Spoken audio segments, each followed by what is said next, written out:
Yo, what it do, 2K fans? This your boy JuKIng the Boss, and recently I had a subscriber ask me, can I do an update video for something I did early in NBA 2K18 season, which was earning VC, best ways to level up, and some great practices overall, things that I kind of wish that I knew when I first started playing 2K18. Now, over the course of the year, things don't change but so much when it comes down to the VC, when it comes down to earning it using your endorsements. So I created a new build. Now I'm showing y'all my original build, my number one, my GOAT build, and showing y'all the endorsements I had with that build. But I created a new build just for the sole purpose of going through the process of getting these endorsements and showing you some of the best things that you can do when it comes down to it. So we're going to go with quite a few things in this video. Not only your endorsements and how to earn them, but also some of the best practices for creating your characters.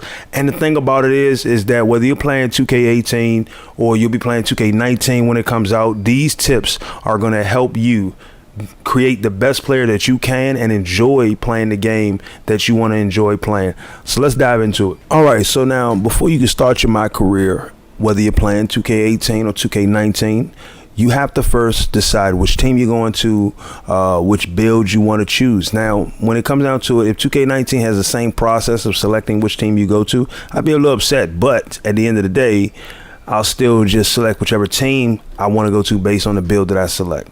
Now, there are two ways to decide which kind of build that you want to go with. And to me, it doesn't boil down to who's got the best kind of build or what's the best build. I mean, we've all done videos of dominant builds or comparison videos of two different types of, or two different builds of the same type, whether at positions or whether at, you know what I'm saying, reversing and flipping the order of the primary and secondary. But when you choose your build, you need to choose your build based on if you're focused solely on playing My Career, or if you're trying to play competitive Pro-Am. So first, let's start off with if you're playing competitive Pro-Am.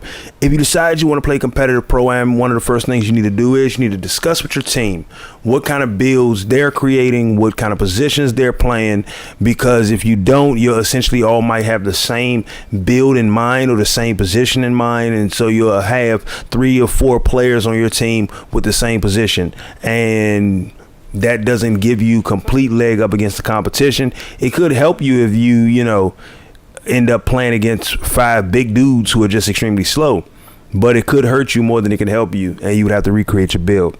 So going into Pro-Am and wanting to play competitive, discuss with your team before you decide which build you're going to select.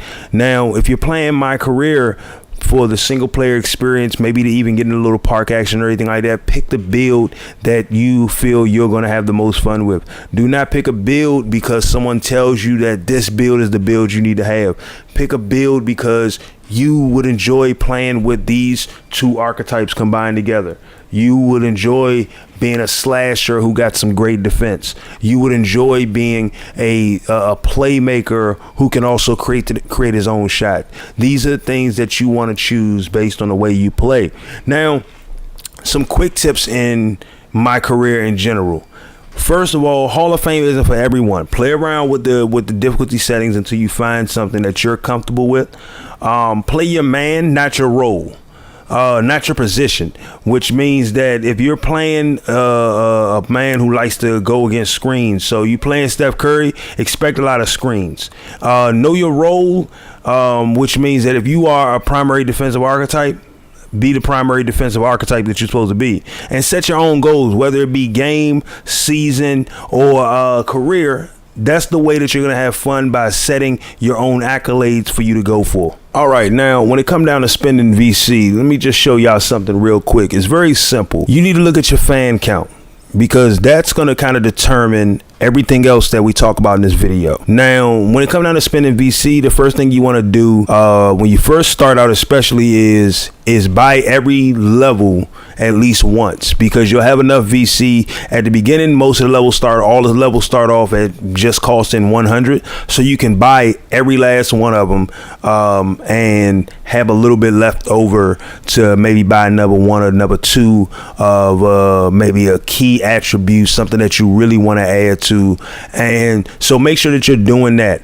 because at the end of the day, it's about the number of points that you spend, not about how much you spend on the points, that will determine how quick you get you to your next level. So I essentially like to go in and just spend all of my points as quick as possible, because I'm not about needing moves or nothing like that, because it don't matter what moves I get, I'm not going to get nothing until I get to overall 75 or ball handling 75. That's when you can get some really good moves. So make sure you spend your VC wisely on what you need to work on first. We need it all, but fix the things that are going to help you stand out at the beginning. All right, so now we're about to get into the more and most important information when it comes down to building a character, earning VC, which is the earning of VC. So it all boils down to endorsements. Now, before we dive into exactly what that means, is understand something. If you decide you want to jump into Pro-Am, you decide you want to jump into Park, there's a couple of quick pieces of information that I would always suggest to anybody. If you don't know these things, understand that if you want to play casual or comp, you need to know that right out the gate. You need to find people who match that same drive, whether you're playing Park or Pro-Am. You always want to use a headset and be in game chat. If you're not running with two or three people that you are partnered up with, then you need to be in game chat, especially if you're going to be in Pro-Am walk-on, or if you're going to be in the Park. Because at the end of the day, the one thing that is the most annoying is if you can't communicate with your team. Now, granted, I understand that a lot of people don't use headsets, but the same people that don't use headsets, or they be in their own little party, actually don't communicate at all with their team until they feel that their team is messing up. I've had a couple of instances where I made a bad pass, and I agree that it was a bad pass, but because the pass was only bad because my teammate wasn't cutting, and I assumed that he was cutting.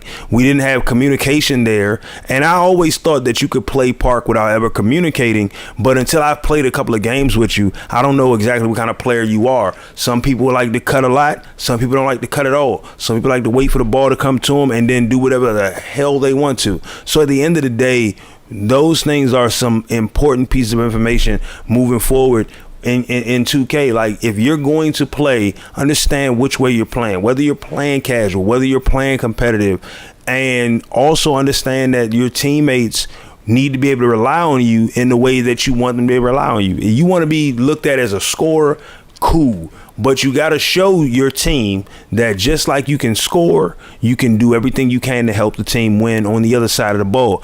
I don't like playing with people who sit on one side of the court and expect me to pick up the slack and play against two men. So I'm supposed to lose a lot of energy so that way you can sit in a spot and score easy buckets? No, not gonna happen. Not gonna happen. I will let your man score all day until they kick you out the game, and then I would fight to come from behind because your computer counterpart is going to play better defense than you. So, know those things going in. Don't let it hurt you when you play with people who try to demean you, demoralize you, especially in the Park. In the Park, you can come across that crap all the time, where a person will call you trash and this, that, and the other, and I choose never to respond to it, because I look at it and say, some people take Park a little more serious than others. They need to separate it for people who really think that it's the be-all, end-all of records in the Park, okay?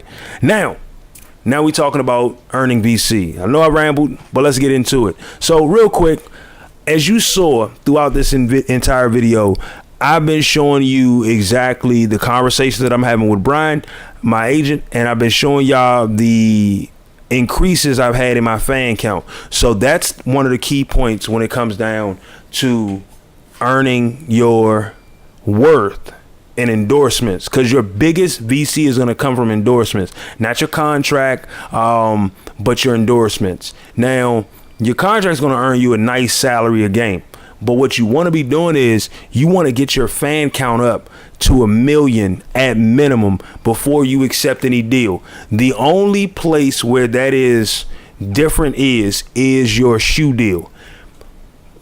Let all the shoe deals come at you come to the table with whatever they got. Accept the best offer between them. Don't turn all of them down, because there's a little bit of a bug where one of the shoe deals will come around twice. It's usually Under Armour, and when they come around twice, it's hard to get that second one to disappear, so that way the shoe companies can approach you again.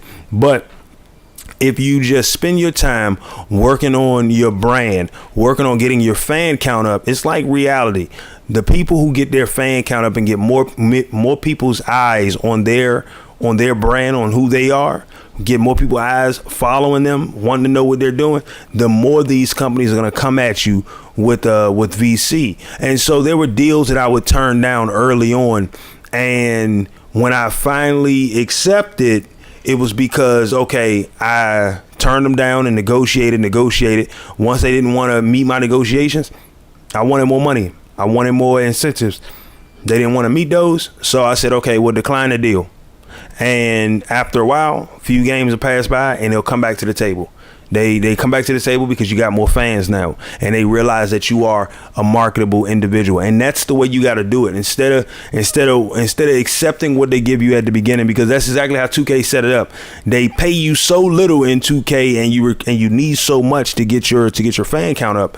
To get your overall up, that they set you up to accept whatever they throw at you. Now, another thing is that if they doing this again in 2K19, you're going to be able to take the same exact path. Another thing that you'll be able to do is if they have another set of those local endorsements, every time you accept those endorsements, don't take the money from those endorsements. Now, I messed up one time in this one, and I took the money from that endorsement. Instead, what you want to do is you want to donate those smaller endorsements to charity. Why? Because at the end of the next game, it's going to boost up your fan count just a little bit more than it normally would. So take your time to just get your fans up, get your fan count high, and then that's when you need to allow the companies to come back to the table to you, so that way you can have more in your pocket. You can have more at the table for yourself.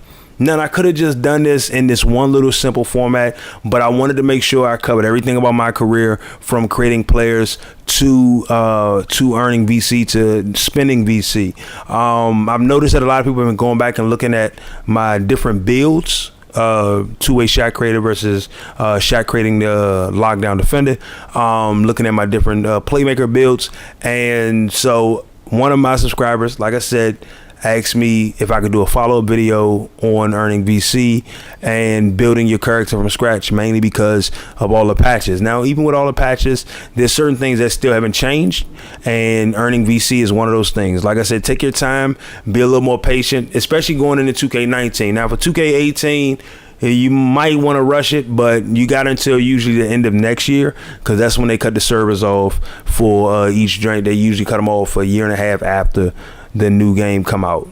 So take your time, enjoy the ride of my career, and see just how high you can get that money to go. When it comes down to your shoe deals, if you accept a deal that's right there available to you, for your shoe deals, you can always wear a different set of shoes. So like if you got a deal with Adidas, and once you get 5 million fans, you're like, okay, I think I can get more money for my shoe deal. You can then start wearing Nikes. And all of a sudden, after a few games, your shoe company will drop you and everybody will come back to the table again. So by doing that, you can set yourself up essentially to continue to make more money and get all the shoes for free to play in Pro-Am and My Career games. You still got to buy shoes for the other ones. So like I said, take your time, take it one step at a time, one day at a time, one game at a time. Find the balance for yourself. Find the balance of the kind of way that you want to play. So sometimes you might find yourself playing on Hall of Fame. Sometimes you might find yourself playing on All-Star. Sometimes you might find yourself playing on Pro. Play on the level that you want to play on. Sometimes you need the challenge. Sometimes you want to just coast to a win. And if you balance that out, it actually works off better for you, because at the end of the day, you'll have more fun in different scenes that I didn't see with my two-way shot creator that I'm seeing more with this two-way playmaker of mine. And that's because I've been changing up the difficulty, making games tougher, making games easier. So, have fun with it. Play around with it and just enjoy it. Whether you're playing 2K18 or 2K19, these are tips that can help you build your player and enjoy the game and get around all the microtransaction crap without literally, trying to glitch the game to give you free VC. Man, it's your boy JuKIng the Boss. I'm sorry it took so long to get this video done, but it was really just a lot of recording, and then finally editing and putting it together. I'm hoping you all enjoyed it. If you did, make sure you hit the like button. Let me know down below any other tips that I might have missed out on. If you didn't, man, make sure you hit that dislike button. You know, let me know why you didn't like the video. Also, start the conversation. Share with me some of the, like I said, some of the tips, some of the tricks that you came across playing 2K. Some things that you kind of want to see make a change in 2K19 that you think could make grinding for VC a whole lot better. I love to know all these thoughts down in the comments below. I'll catch you guys on the next video. I'm out. Peace.